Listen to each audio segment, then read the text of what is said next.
رمضان کی سب سے بڑی تیاری کیا ہے کہ اپنے دلوں کو صاف کر لو پہلے سے، کہ جس دل میں نفرت ہو، بغض ہو، کسی کے لیے غصہ ہو، کسی کے لیے کیا کیا جذبے ہوں، دل صاف کرنا۔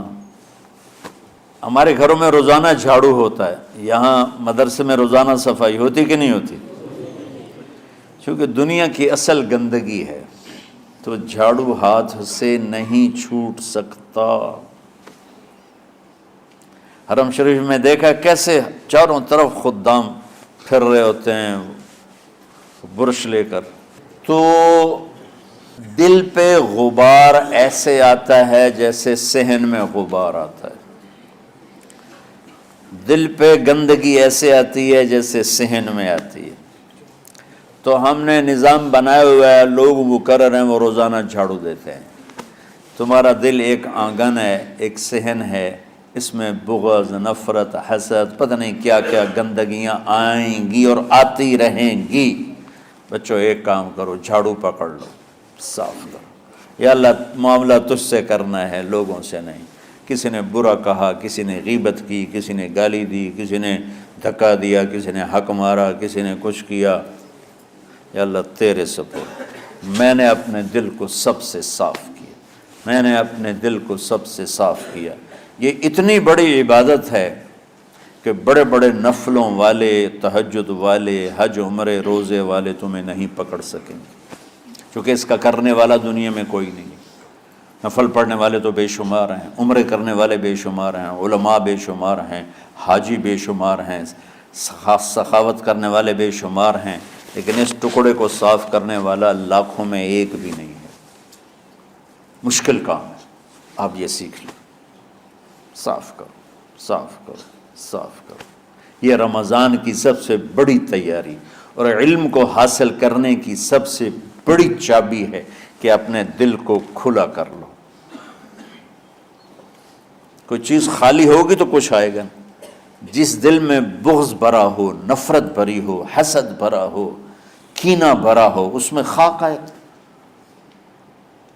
اس میں تو علم کی ایک کرن بھی نہیں آئے گی۔ اس زبان سے چاہے جتنے مرضی موتی بکھیرے، دل اس کا اندھا ہوگا۔ لا تعمى الابصار ولكن تعمى القلوب التي في الصدور۔ یہ آنکھوں سے اندھے نہیں، دل سے اندھے ہیں۔ تو بچوں اپنے دل کو صاف کرنا سیکھو۔ وہ کتنی مشہور حدیث ہے، آپ نے کہا اس دروازے سے ایک جنتی آ رہا ہے، تو ایک انصاری صحابی داخل ہوئے، جوتا ہاتھ میں، داڑھی میں وضو کا پانی۔ اگلے دن اس دروازے سے ایک جنتی آ رہا ہے، تو ایک صحابی آئے، ہاتھ میں جوتا، داڑھی میں وضو کا پانی، وہی صحابی۔ اگلے دن اس دروازے سے ایک جنتی آ رہا ہے، تو وہی صحابی 3 دن جنت کی بشارت لی۔ اس صحابہ کی جماعت میں ایک شخص ہیں جن کا نام ہے عبداللہ بن عمرو بن عاص۔ ان سے بڑا عبادت گزار صحابہ میں کوئی نہیں تھا، نہ سابقین میں نہ متاخرین میں، نہ پہلوں میں نہ بعد والوں میں۔ ان کی عبادت کیا تھی؟ ساری رات جاگنا، سارے دن کا روزہ، اور ایک ختم قرآن صبح سے شام تک۔ اتنی اللہ نے طاقت دی تھی۔ پھر وہ غلو والی بات آ گئی، ایکسٹریم ہونے والی بات آ گئی۔ ان کی شادی والی رات حجلہ عروسی میں داخل ہو رہے ہیں، دلہن کے کمرے میں داخل ہو رہے ہیں، اور مصلی بچھا کے اللہ اکبر، اور دیر نفل تے نفل، دیر نفل تے نفل۔ تو ان کی بیگم نے دیکھا تو وہ بھی خیر کا زمانہ تھا، انہوں نے بھی وضو کیا اور پیچھے مصلی بچھا کے وہ بھی فجر تک نفل پڑھتے رہے۔ صبح ہوئی تو حضرت عمر بن عاص رضی اللہ عنہ نے پوچھا، بیٹی رات کیسی گزری؟ کہا جی ماشاءاللہ آپ کے بیٹے تو بڑے عبادت گزار ہیں، ساری رات نفلوں میں ہی گزری۔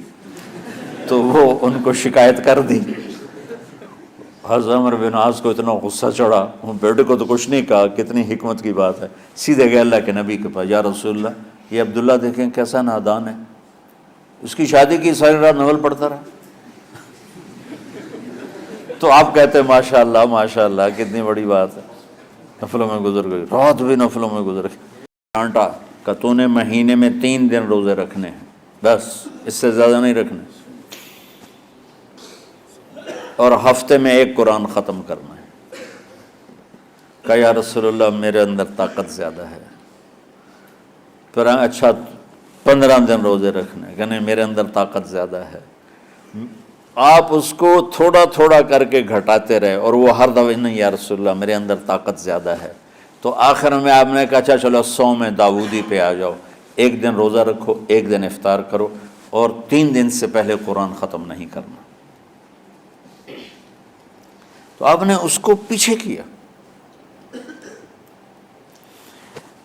یہ بیٹھے تھے اس محفل میں، ان کے دل میں آیا کیا یہ بزرگ مجھ سے زیادہ عبادت کرتا؟ رات میں ساری جاگتا ہوں، دن روزہ رکھتا ہوں، 1 ختم کرتا ہوں، تو جنت کی بشارت تو مجھے ملنی چاہیے تھی، ان کو کیسے مل رہی؟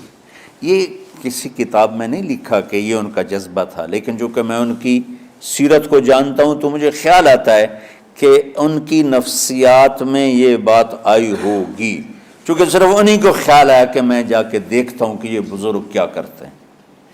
تو ان کے پاس پہنچ گئے. چاچا، ذرا وہ ادھیڑ عمر تھے، چاچا وہ میرے ابا تھوڑے ناراض ہیں تو کچھ دن آپ کے پاس گزار لوں. کا بیٹا بسم اللہ آ جاؤ. اب رات ہوتے ہی عشاء کی نماز پڑھ کے انہوں نے جلدی سے چادر اوپر لی اور یوں سراغ کر کے ان چاچا کو دیکھنے لگے ایسے کر کہ اب یہ کیا ساری رات سجدہ کرے گا، اور ساری رات روتے روتے روتے روتے مصلی گیلا ہو جائے گا، یا ساری رات رکوع کرے گا، ساری رات قیام کرے گا، ساری رات قرآن پڑھے گا. اس تصور سے یوں دیکھ رہے. اور وہ بزرگ صحابی تشریف لائے، سرانے پہ سر رکھا، اللہم بسمک اموت و احیا، ہو گئے.